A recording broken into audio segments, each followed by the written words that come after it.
proximamente, que é um exemplo notável de liderança. Este orador foi recrutado numa praia portuguesa. Ele lidera a sua própria vida e isso deve inspirar-nos francamente a todos. Expõe o seu trabalho de uma forma muito sincera, muito humana, com histórias muito particulares e com uma grande profundidade naquilo que conta e naquilo que nos vem mostrar. Pedro on the road, stepping off the trail. Bem-vindo. Olá.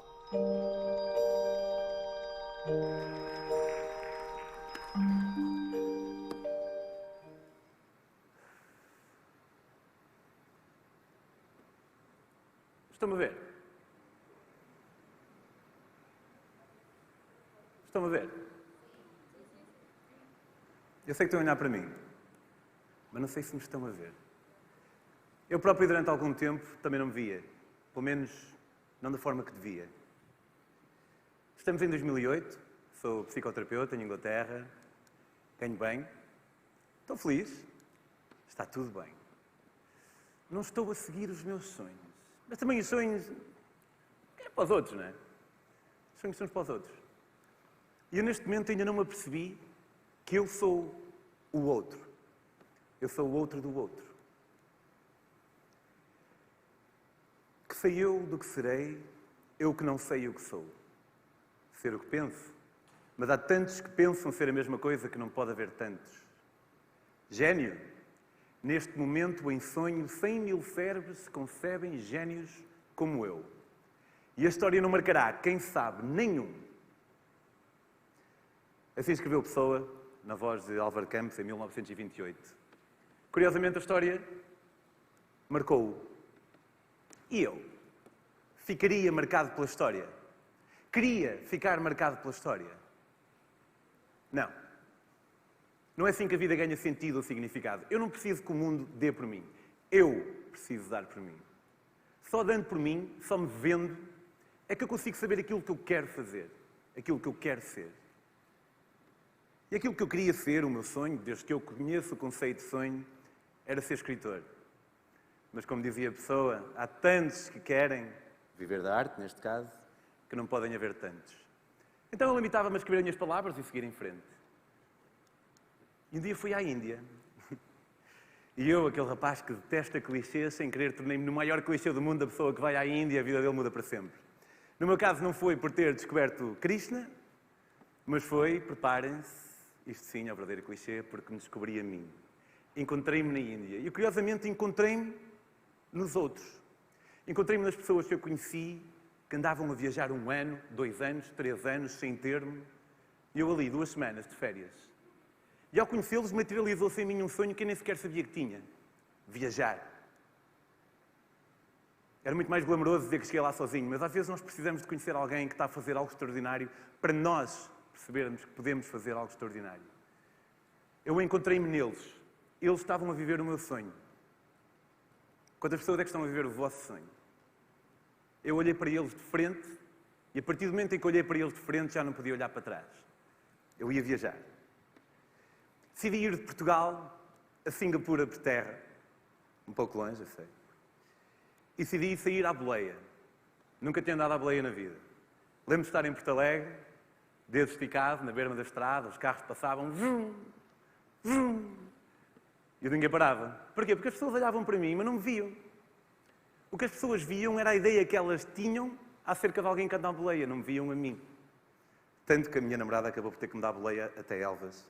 E a partir daí sim consegui arrancar. Acabei por fazer 20.000 quilómetros de boleia, 30.000 transportes públicos, passei por 34 países, aconteceu-me um pouco tudo, como devem imaginar. Mas o que eu retirei de inesperado desta viagem foi uma nova maneira de lidar com a minha angústia de morte. Eu não sei quanto a vocês, mas eu nunca fui grande fã da ideia de que vou morrer um dia. E isto é porque eu adoro viver, eu gosto mesmo de existir. Nascer foi a melhor coisa que já me aconteceu. Estar. Pensar, sentir, existir, estar. E como tal, e porque tenho o azar de ser ateu e não acredito numa vida após a morte, tenho pena que não vá voltar a repetir isto. Que isto vá acabar. É como uma pequena nuvem cinzenta num céu azul. Não está para o sol, mas está lá. Antes de eu ir nesta viagem, por vezes essa nuvem sim que tapava o sol. Lembro-me de tentar adormecer e de repente ocorria-me que um dia ia ser nada. E não era suficiente para um ataque de pânico, mas era suficiente para não dormir durante 1 hora ou 2, até adormecer por exaustão. E depois parti, em viagem, e a nuvem dissipou-se, pelo menos durante a viagem. E só 7 anos mais tarde, na minha mais recente aventura, é que eu percebi a ligação entre estes 2 fatores. Naturalmente, histórias, houve várias que davam um livro, e deram, mas mais do que as histórias, o que também me importou muito nesta viagem foi o entendimento. Quero fazer as coisas por mim, não porque me o exigem. Quando me o exigem, ou o dão a entender com constantes palavras, sinto-me como um tigre de pernas partidas. Quero viver, pá. Isso não quer dizer que não possa ter um emprego para o fazer. Claro, percebo. Ainda que escapando ao consumismo, um gajo precisa de dinheiro, eu entendo isso. Mas não quero criar necessidades. Quero ser como quero ser. Sem seguir aquela Bíblia social que foi escrita para todos nós. Minha vida é minha, de mais ninguém. 29 de novembro de 2011. Tinha começado a dar por mim de uma forma totalmente nova. Tinha descoberto uma espécie de caminho novo. O meu caminho, as minhas decisões, o meu caminho, as minhas decisões. Mas por vezes, quando nós temos decisões que saltam um bocadinho fora daquilo que as pessoas normalmente esperam, nós somos confrontados com conselhos que as pessoas nos dão, como se estivessem a falar para diferentes versões delas próprias, que nos falam de segurança e previsibilidade. E eu não queria nada daquilo. Aquilo não era para mim. E eu ficava confuso quando as pessoas, por vezes, me diziam que eu podia estar a ser um bocado egoísta, quando eu estava só a seguir o meu caminho. E não é muito mais egoísta dizermos às outras pessoas como seguirem o seu caminho do que nós seguirmos o nosso caminho? O meu caminho trouxera-me de volta a Portugal. E agora não sabia bem o que fazer. Tinha um livro para escrever e escrevi. Voltei a trabalhar em Inglaterra. Agora, já só com um pezito. Apanhava o avião, ficava lá uma semana, voltava para Portugal e ganhava 1000 euros por mês, o que era espetacular para um psicólogo de 27 anos. Era espetacular. Era espetacular. Era espetacular. Mas se era espetacular, porque é que sempre que eu ia de carro para o Porto do Porto, me sentia como um condenado? Porque eu não queria aquilo. E eu não queria cegar-me com esses 1000 euros numa semana. Eu queria aquele caminho que não era o meu. E eu não sei porque é que estava a pôr aquele pezito outra vez. Sai. Voltei a despedir-me novamente. E desta vez pensei em ir até a África do Sul. Como? Eu não sabia remendar uma câmara de ar de uma bicicleta, mas pareceu uma boa ideia ir de bicicleta até a África do Sul. Fui fazendo a costa toda africana. Quando disse às pessoas ao meu redor que ia pedalar até a África do Sul, podem imaginar com o tipo de respostas que eu levei. Tu és maluco, vão-te matar, vão-te roubar, vais ser comido por um leão. A verdade é que não me mataram, como podem ver, não me fui comido por nenhum leão, não me roubaram. Paradoxalmente, quem me dava mais problemas era quem estava lá para me proteger, a minha enquanto civil, que era a polícia, sempre com tentativas de extorsão, sempre a tentarem apanhar-me, e eu safando-me sempre. Quase sempre. Eu aqui estou detido numa cela na Nigéria, 2 meses antes estive detido na Serra Leoa, apanhado por polícias completamente bêbados. Mas consegui sair desta cela, segui caminho, a seguir à Nigéria entrei no Gabão. No Gabão tive que fazer 2 semanas pela floresta, África Equatorial, o sol a bater forte, estava com queimaduras, bolhas de queimadura nos ombros, sofria imenso todos os dias. Mas no final do dia, parecia uma aldeiazinha destas, eu chamava o chefe, ou a chefe, muitas vezes era uma mulher, dizia, olha lá, sou Pedro, acabei de chegar de Portugal de bicicleta, não sei se tenho um sítio abrigado da chuva onde eu possa pôr a minha tenda. E as pessoas nunca me davam um sítio abrigado da chuva onde eu pudesse pôr a minha tenda, davam-me sempre um quarto. Aquelas pessoas que me iam matar, davam-me sempre um quarto. Abriam a casa para mim como se eu fosse um membro da família deles. E um dia, convidaram-me para uma cerimónia. Eu tinha ouvido falar desta cerimónia dias antes. Mas quando me falavam da cerimónia, veio alguém por trás e disse: "Shh, não digas isso ao branco." E eu, se os brancos não podem saber, pelo menos este branco quer saber. Portanto, quando dias mais tarde me convidaram para a cerimónia, disse: "Claro que sim, contem comigo." Ainda assim, como sabia que havia algum secretismo à volta disto, fui falar com o chefe, disse: "Olha, o teu filho convidou-me para a cerimónia, não sei se é na boa participar ou não." Ele disse: "Sim, claro, eu quero partilhar a minha cultura, és bem-vindo, 30 por uma linha." E eu: "Ok, fixe. Como é que isto se processa?" Ele disse: "Bem, nós vamos ali para a beira da árvore maior, eu como uma raiz, que é bois sacré, que se traduz do francês como madeira sagrada, e tenho umas visões e é Deus a falar através de mim." Eu: "Ok." Quando eu dei por ela, no dia a seguir, eu era aquele rapaz da direita. Eu, sem querer, voluntariei-me para tomar o lugar do xamã. Eu culpo o meu francês, que era bastante incipiente, afinal de contas estava a aprendê-lo nesta viagem, mas eu voluntariei-me para tomar o lugar daquele homem. Não sei bem como, de certeza que não sei porquê, porque foi sem querer, mas a verdade é que quando eu dei por ela, eu era a única pessoa que estava pintada de branco. Aqui estamos todos, mas no início era só eu. E eu: "Ok, a única pessoa pintada de branco, estou a estranhar um bocado." E além disso, os outros 14, todos juntos, comeram 25% daquela papa, e eu sozinho comi 75%. Eu: "Ok, estamos nesta, vamos embora." Quem viaja como eu, entregando-se um bocado àquilo que pode acontecer, especialmente em países onde a polícia nem sempre é a mais impoluta, vai ser preso ou detido algumas vezes. Eu já fui preso ou detido 5 vezes em 5 países diferentes, sem nunca ter cometido nenhum crime. E uma dessas vezes foi no Laos. Estive lá 2 noites, foi a pior experiência da minha vida. Esta experiência aqui não foi a pior experiência da minha vida, mas ofereceu-me as piores 12 horas da minha vida toda. Porque o que esta papa, a bois sacré, me fez foi trazer de volta aquela angústia de morte que eu geralmente não tenho em viagem, mas trazê-la de volta vezes 10. Eu perdi todas as ferramentas intelectuais que eu tenho que me permitem lidar com a mortalidade, e todo eu era uma bola de adrenalina e desespero e angústia, porque eu pensava: eu vou morrer, toda a gente vai morrer, o sol vai se apagar um dia e tudo foi por nada. Eu não penso assim, mas naquele momento eu não conseguia pensar de outra forma. Nem que tentasse, eu tentava, acreditem que eu tentava. E o que aconteceu aqui foi: eu iniciei um processo de luto de mim mesmo. Quando alguém morre, nós fazemos o luto da pessoa e seguimos em frente. E eu acho que tenho que fazer o meu próprio luto, da minha própria imortalidade, e depois seguir em frente. É um luto que perdura até hoje, mas vai-me aproximando, paulatinamente, progressivamente, desta ideia de estar em paz com a minha mortalidade. Sobrevivi, e no dia a seguir abandonei esta aldeia. Passado umas semanas deixei o Gabão, e passados uns meses cheguei à África do Sul. 15 mil quilómetros, 15 mil quilómetros, 22 países, 15 meses, tinha conseguido. Tinha sido muito difícil, mas nunca tinha pensado abdicar, porque eu tinha voluntariado para aquilo. Era aquilo que eu tinha decidido fazer. Era a minha decisão. Não era vítima nenhuma. Portanto, por mais que sofresse, a menos que fosse obrigado, eu ia conseguir. Ia acabar. E acabei. E depois voltei a casa. E desta vez já não queria voltar atrás.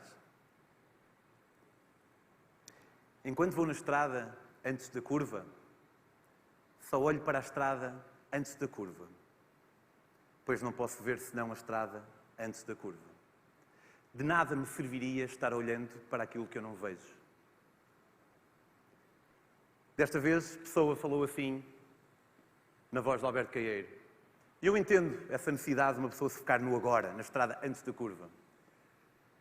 Mas a verdade é que quando a poeira assentou, quando eu escrevi mais um livro, quando vendi o livro, quando as vendas começaram a decair, porque quem ia comprar já tinha comprado, eu comecei a ser assaltado por uns segundos de ansiedade, todos os dias, 2 vezes por dia, talvez, em que eu sentia-me um bocado como se tivessem tirado o tapete, o velho metafórico tapete. Porque eu não queria saber a estrada toda. E se há algo que este ano nos provou é que nós nunca vamos saber a estrada toda. Mas eu queria saber um bocadinho o que é que ia lá. Não ia ser a psicologia. As pessoas perguntavam que a psicologia desiludiu. Não, a psicologia não me desiludiu. Simplesmente a psicologia nunca me iludiu. Eu já tinha decidido que eu não ia fazer uma coisa que eu não adorava fazer. Eu tinha que arriscar por mim e até pelas pessoas à minha volta. por quanto mais felizes estamos, mais simpáticos podemos ser para as pessoas ao nosso redor. Por mim, eu não ia voltar à psicologia. Mas o que é que eu ia fazer agora? Não ia estar a lançar um livro todos os anos, para ter sempre material novo para vender. Os livros iam sofrer na qualidade e também não queria estar sempre em viagem, sempre longe da pessoa que eu mais quero. Sim, eu estou casado. Às vezes o pessoal olha para um andarilho deste e nunca imagina que posso estar casado. Estou casado há 4 anos, namoro há 21, com a mesma pessoa. Portanto, não queria estar sempre a viajar, sempre a fugir dela. Tinha que fazer outra coisa qualquer. Então eu pus-me a pensar, ok, onde é que eu posso vender os meus livros? Onde é que as pessoas que leem pouco leem? Na praia. E se eu fosse? Não. Nós, às vezes, quando temos uma ideia que nos parece original, somos as primeiras pessoas a destruir tudo. Temos, talvez por orgulho, não nos queremos expor, então eu comecei com aqueles processos mentais de Pedro, achas? As pessoas vão tratar-te mal, vais estar a incomodar as pessoas, é foleiro, e acima de tudo, achas que se a ideia fosse assim tão boa, não havia quem já tivesse pensado nela? Eu deixei esses pensamentos entrar e deixei-os sair, e eu tinha que arriscar. Eu tinha que tentar, eu só posso tentar. Eu sei que a palavra tentar está muito demonizada na onda da motivação, e isso confunde bastante, porque tudo o que eu posso fazer é tentar. A única coisa que eu não posso tentar é ser, porque isso eu já sou. De resto, eu tento tudo. Eu neste momento estou a tentar falar convosco de uma forma eficaz. Tudo o que eu posso fazer é tentar. E então eu tinha que tentar também a minha sorte na praia. Tinha que me despir de preconceitos e orgulhos e entregar-me na esperança que me vissem. E viram-me. Correu muito melhor do que eu pensava, as pessoas viram-me. E é por isso que eu estou aqui neste momento. Por ter conhecido alguém na praia. E de repente, eu não via a estrada toda, mas havia um bocadinho para lá da curva.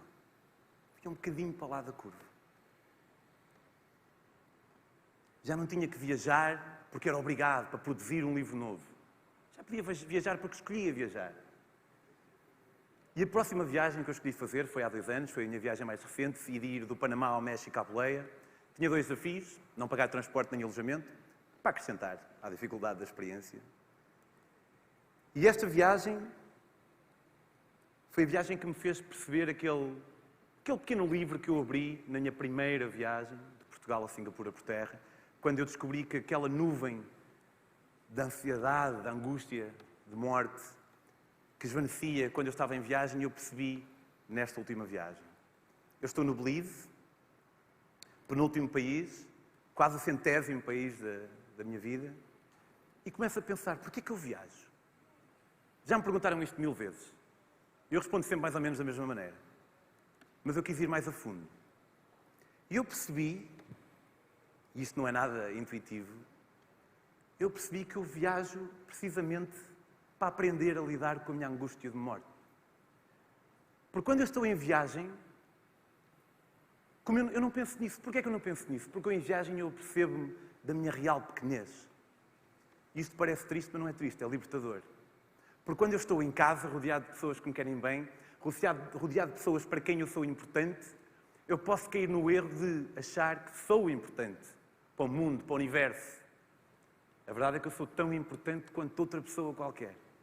E quando eu estou em viagem, eu vejo estas pessoas de cores diferentes, de etnias diferentes, religiões diferentes, vestidos de maneira diferente, que falam línguas diferentes e que são todos e cada um tão importantes como eu.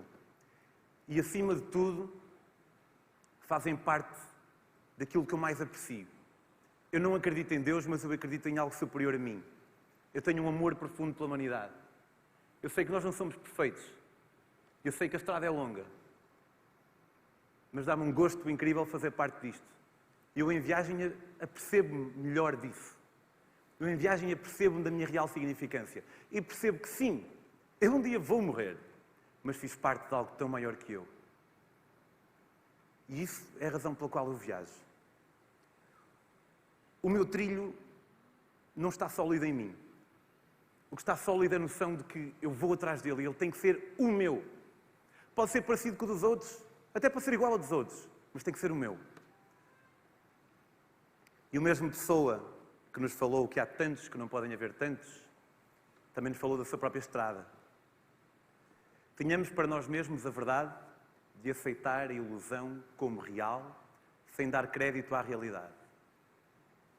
Eternos viajantes sem ideal, salvo nunca parar. nossa própria viagem é viajante e estrada. E a minha viagem faz-se mundo fora, faz-se cá dentro. E eu não sei a estrada toda, mas se na estrada que aparecer depois da curva, aparecer um buraco e eu tropeçar, eu vou cair e vou levantar-me. E acima de tudo, eu prefiro cair 1000 vezes no meu caminho do que seguir direitinho no caminho de outra pessoa. Porque eu agora vejo-me. Obrigado.